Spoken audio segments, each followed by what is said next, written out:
کہتے وہ کہتا ہے کہ آپ میری امی سے جا کے کہیں کہ میرے ساتھ ایسا سلوک نہ کریں، میں ان کا بیٹا ہوں، میں انہی کا بیٹا ہوں، اور وہ میرے ساتھ ایسے نہیں کریں۔ اب کیسے نہیں کرے؟ تو میں نے کہا کہ اس سے تو یہی اشارہ ملتا ہے کہ ماں کسی بات پر اس سے خفا تھی جب وہ فوت ہوا ہے، ناراض تھی، اور شاید اس ناراضگی کا کچھ اثر ابھی تک دل میں باقی ہے۔ تو ظاہر ہے کہ اگر کوئی شخص فوت ہو جاتا ہے اور اس کی ماں اس سے ناراض ہے تو پھر خیر نہیں، پھر کچھ نہ کچھ آگے اس کی پکڑ ہے، کتنی ہو تو اللہ ہی بہتر جانتا ہے۔ لہٰذا دنیا میں انسانوں کے ساتھ ہمیں اپنے معاملات صاف کر لینے چاہیے۔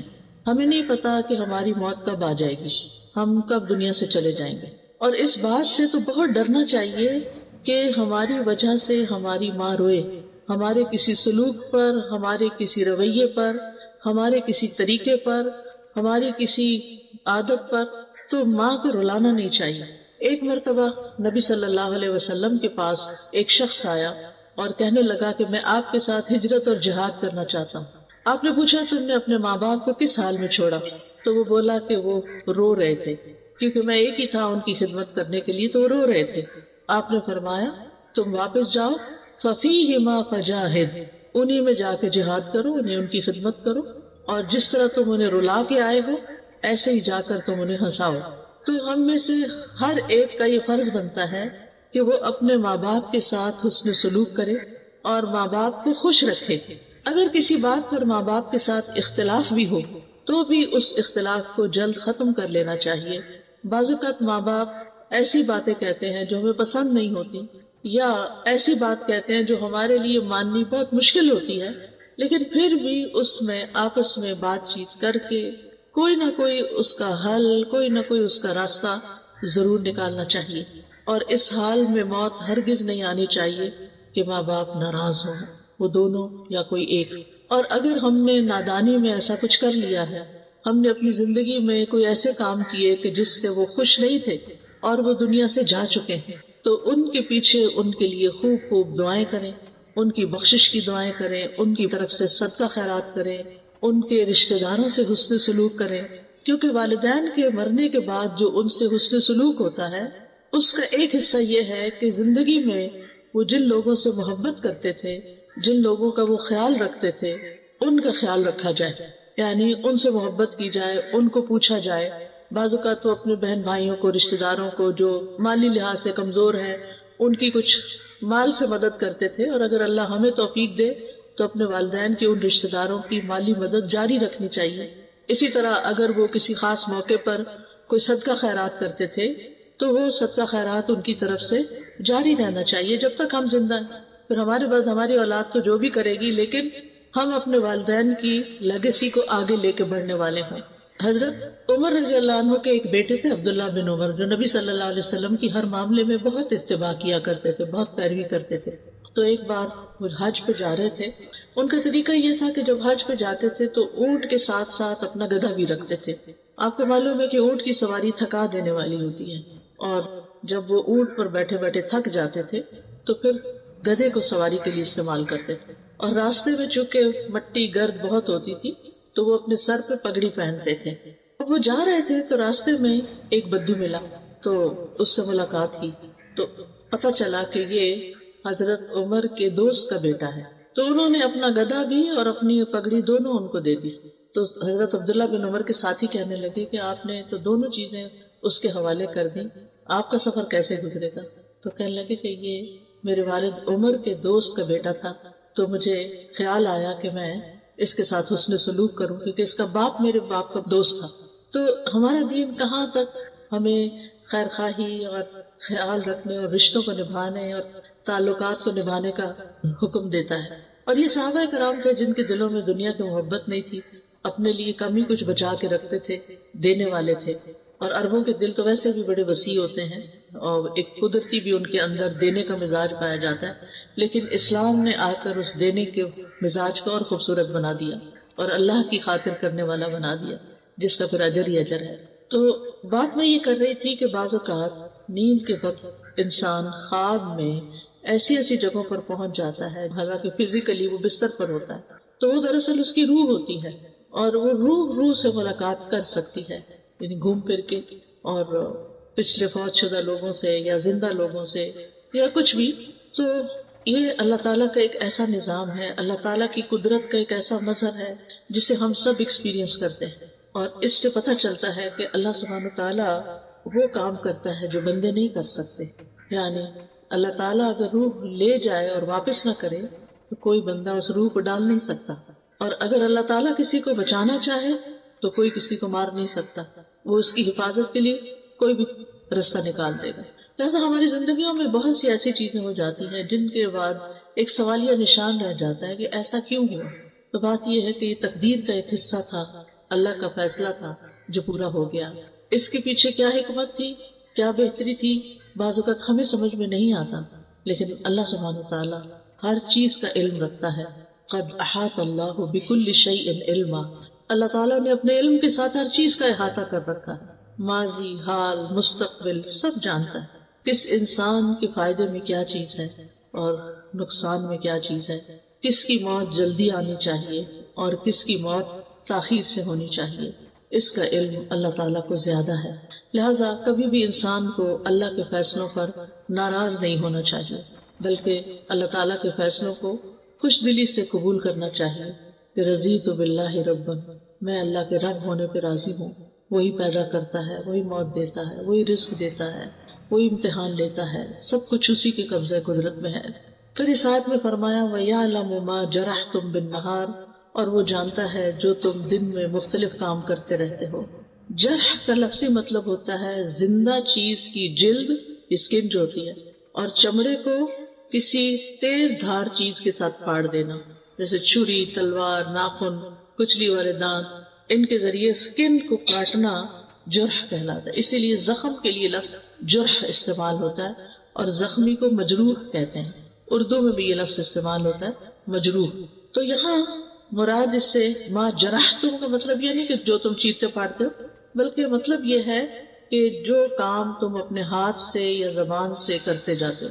یعنی بعض اوقات انسان کے ہاتھ بھی دوسروں کو تکلیف دیتے ہیں اور بعض اوقات زبان تو مجروح زخمی کر ہی دیتی ہے دوسروں کو. یعنی جس قسم کے بھی تم کام کرتے ہو وہ سارے اللہ کے علم میں ہیں.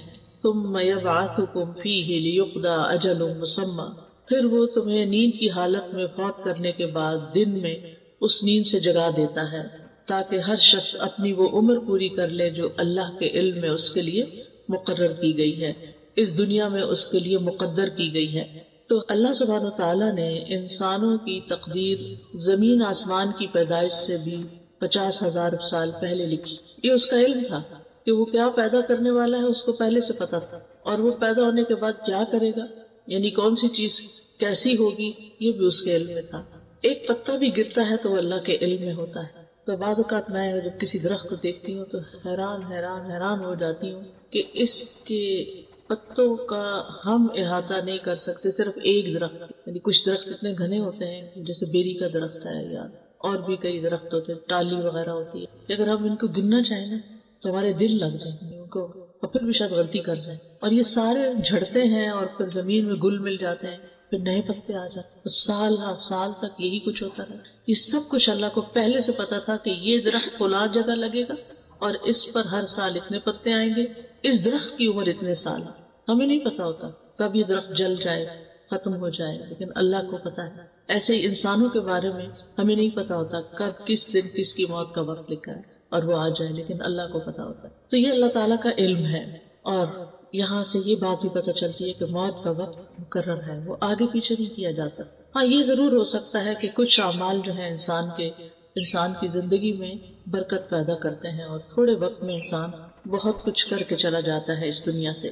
لیکن یہ بات یاد رکھنی چاہیے، نمبر ایک یہ کہ ہم یہاں ہمیشہ رہ نہیں سکتے اس دنیا میں، ہمیں یہاں سے جانا ہی جانا ہے، یعنی ہم میں سے ہر ایک پر موت آنی ہے.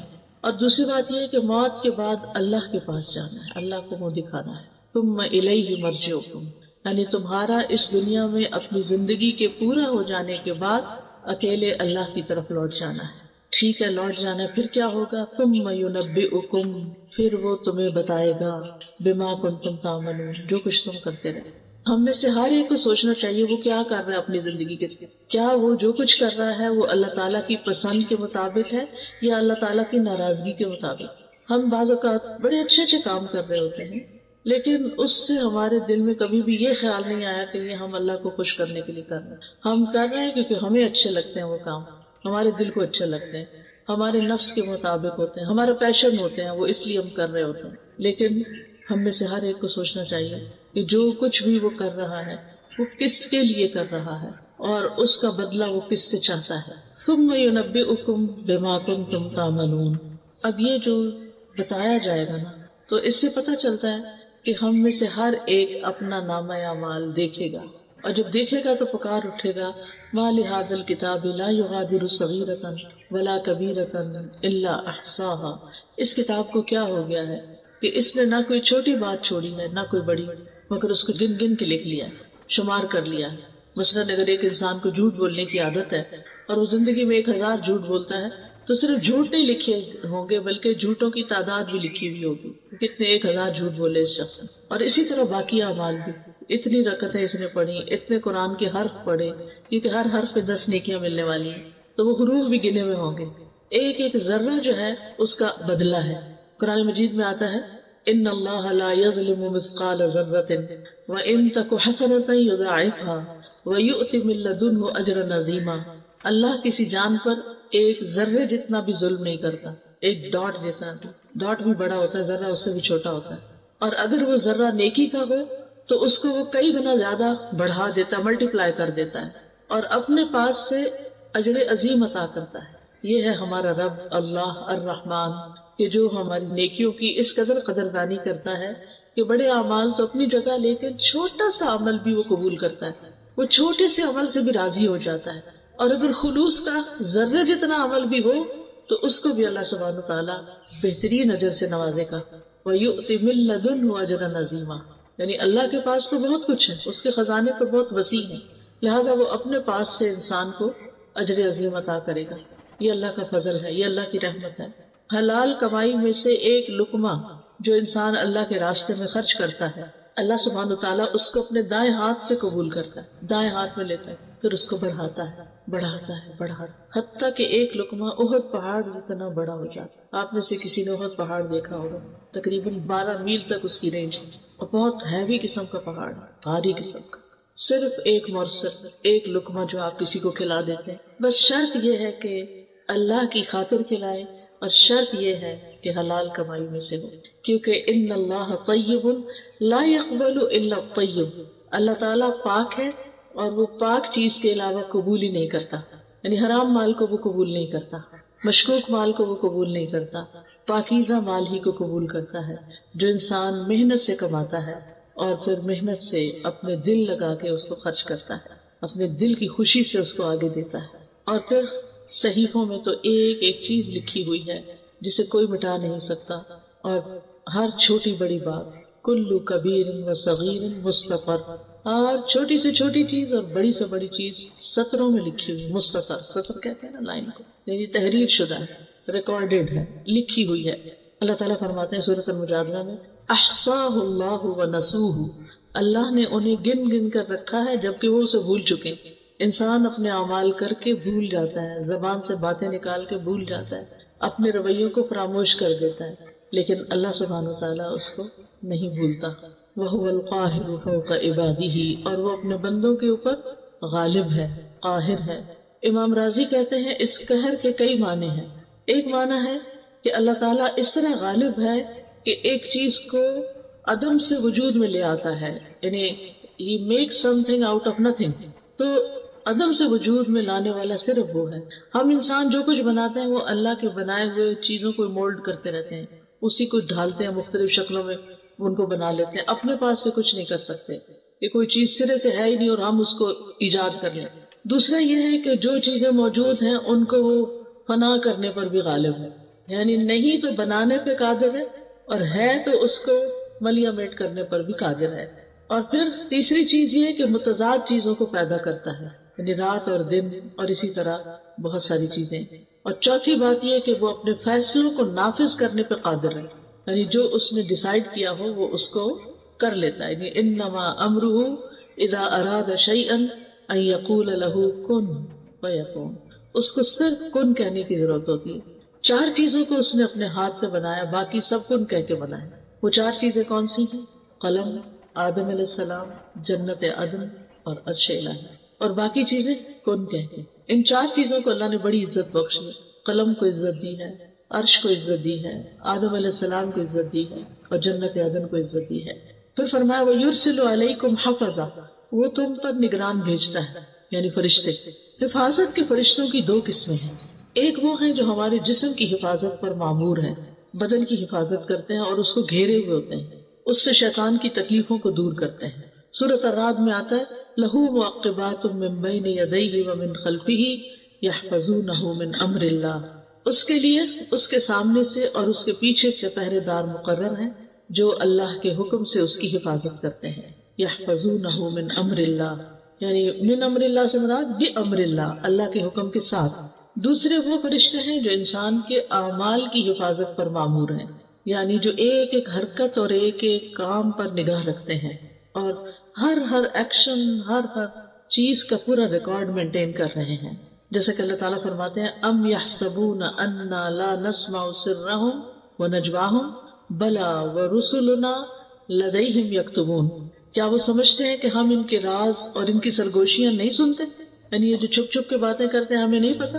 کیوں نہیں، ہمارے بھیجے ہوئے فرشتے ان کے پاس ہی لکھتے رہتے ہیں۔ ہم سمجھتے کوئی نہیں سن رہا، ہم دائیں دیکھتے ہیں، بائیں دیکھتے ہیں، اوپر نیچے دیکھتے ہیں، کوئی نہیں اب بات کر لو، نہیں، فرشتے تو کہیں نہیں جاتے، وہ تو ادھر بیٹھے ہوتے ہیں۔ آپ شروع کرتے ہیں لکھ کے یا بول کے یا وسپر کر کے، وہ ساتھ ہی لکھنا شروع کر دیتے ہیں اور ریکارڈ کر لیتے ہیں۔ لہٰذا انسان کہیں بھی محفوظ نہیں ہے کہ وہ کہیں چھپ جائے یا اللہ سے بھاگ جائے۔ بھاگ کے دکھائے نہیں بھاگ سکتے، جانا تو اسی کے پاس ہے۔ کوئی موت سے نہیں بھاگ سکتا، کوئی اللہ تعالیٰ کے حضور حاضر ہونے سے نہیں بھاگ سکتا۔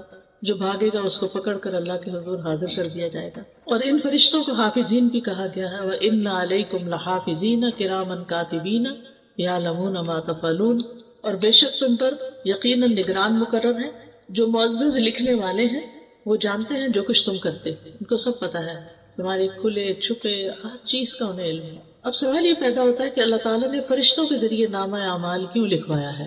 یعنی اللہ تعالیٰ کو اگر خود ہی پتا ہے تو پھر فرشتوں سے کیوں لکھوایا ہے؟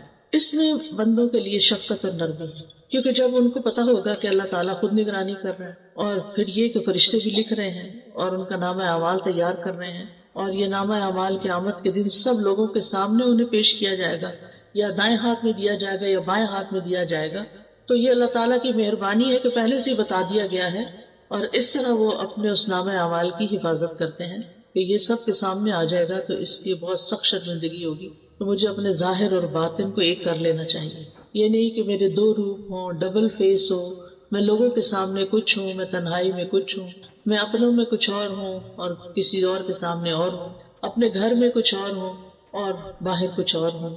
نہیں، انسان انسان ہی رہے اور لوگوں سے زیادہ اپنے رب سے ڈرنے والا ہو۔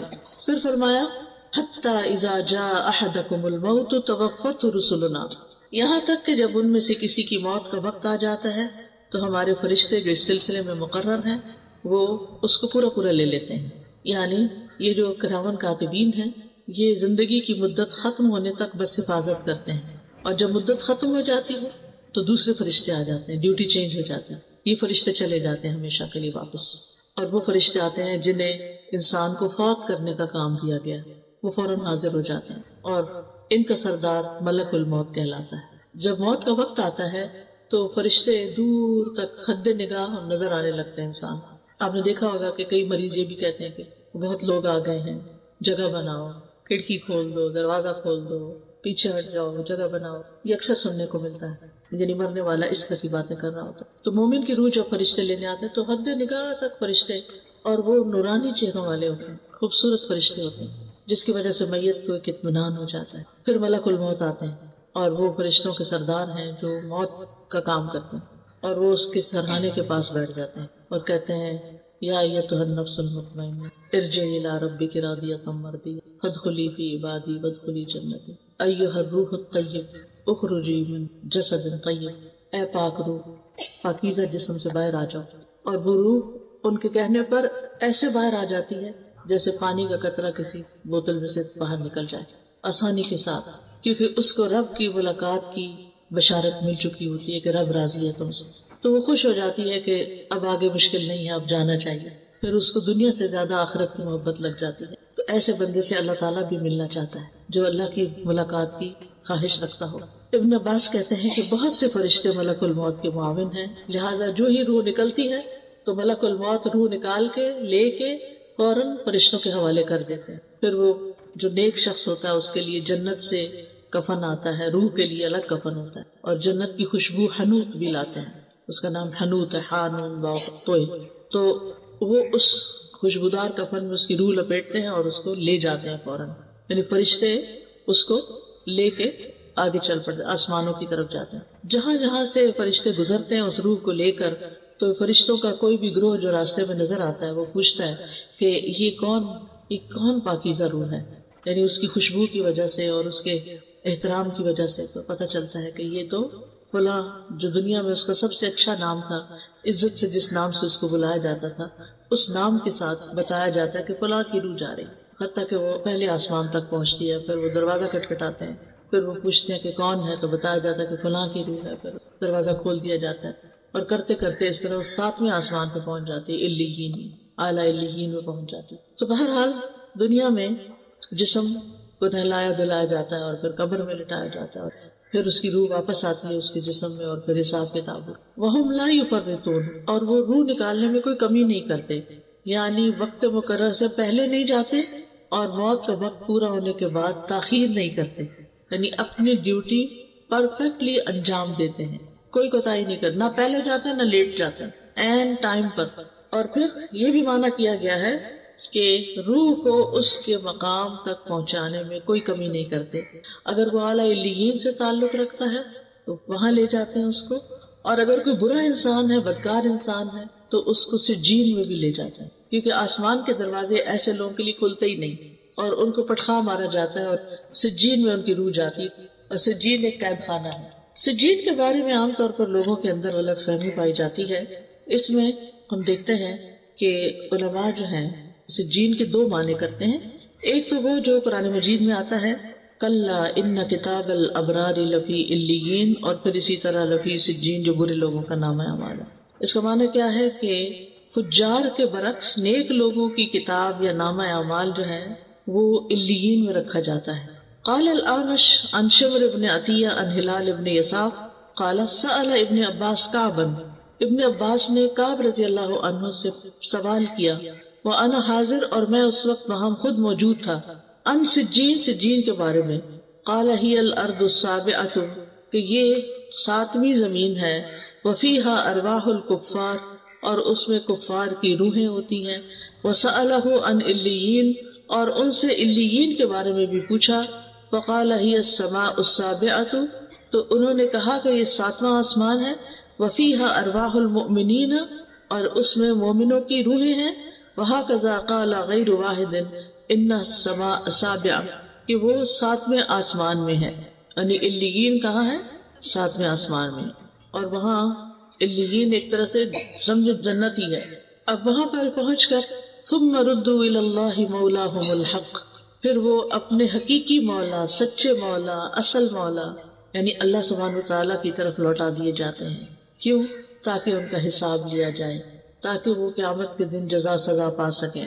مولا جو ہے اس کا معنی ہوتا ہے جو لوگوں کے سارے امور اور معاملات کا ذمہ دار ہوتا ہے، یعنی جو گھر والوں کو ان کے کاموں میں اسسٹ کر رہا ہوتا ہے۔ تو حقیقی مولا جو ہے وہ اللہ سبحانہ وتعالیٰ ہی ہے۔ الا لہ الحکم وہو اسرع الحاسبین، خبردار حکم اسی کے لیے ہے اور وہ سب سے جلد حساب لینے والا ہے، یعنی ساری مخلوق کو یک بارگی اٹھا کے سب سے اکٹھا حساب بھی لے سکتا ہے، اس کے لیے کچھ مشکل نہیں۔ تو ان آیات سے یہ پتہ چلتا ہے کہ اللہ تعالیٰ اپنی تمام مخلوقات کی حرکات و سکنات کا احاطہ کیے ہوئے ہے۔ پھر یہ کہ سونا اور جاگنا اللہ کی بنائی ہوئی آخرت کی یاد دلاتا ہے، اور یہ یاد آنی چاہیے۔ پھر یہ کہ ہمیں موت کی تیاری کرنی چاہیے، موت کو یاد رکھنا چاہیے، ہر نماز میں اپنی موت کو یاد رکھیں، اس سے نماز میں خشوع و خضوع آئے گا۔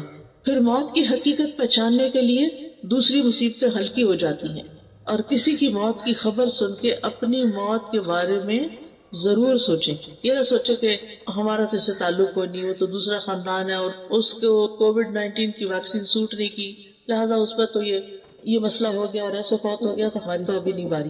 نہیں، کسی کو نہیں پتا کون لائن کے کس نمبر پر ہے.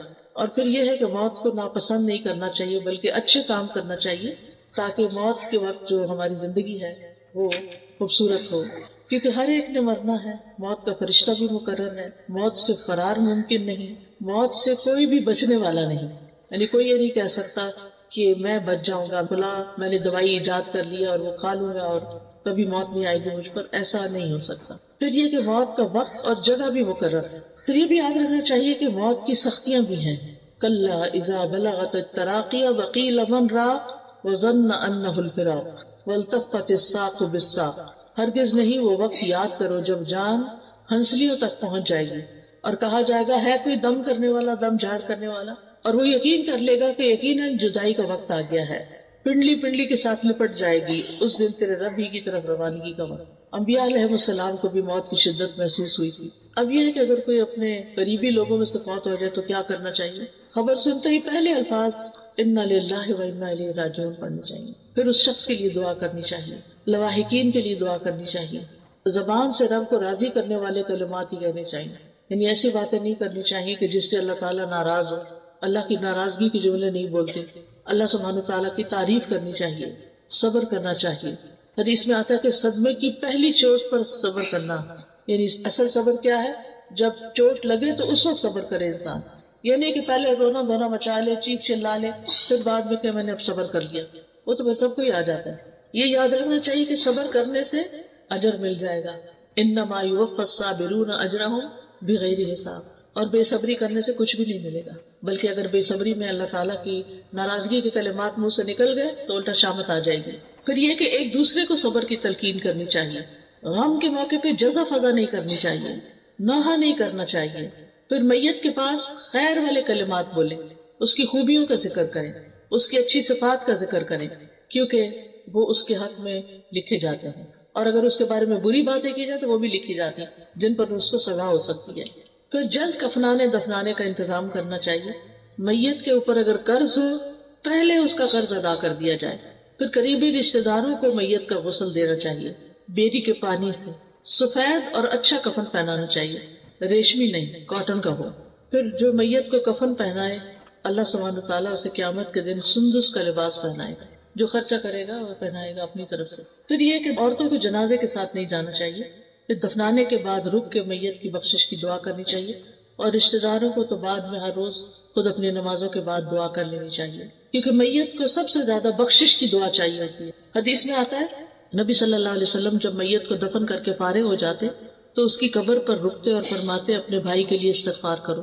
پھر اولاد کی دعا جو ہے وہ والد کے حق میں قبول ہوتی ہے. اولاد کی دعا میت کی یعنی اپنے والدین کی درجات کی بلندی کا باعث بھی ہوتی ہے.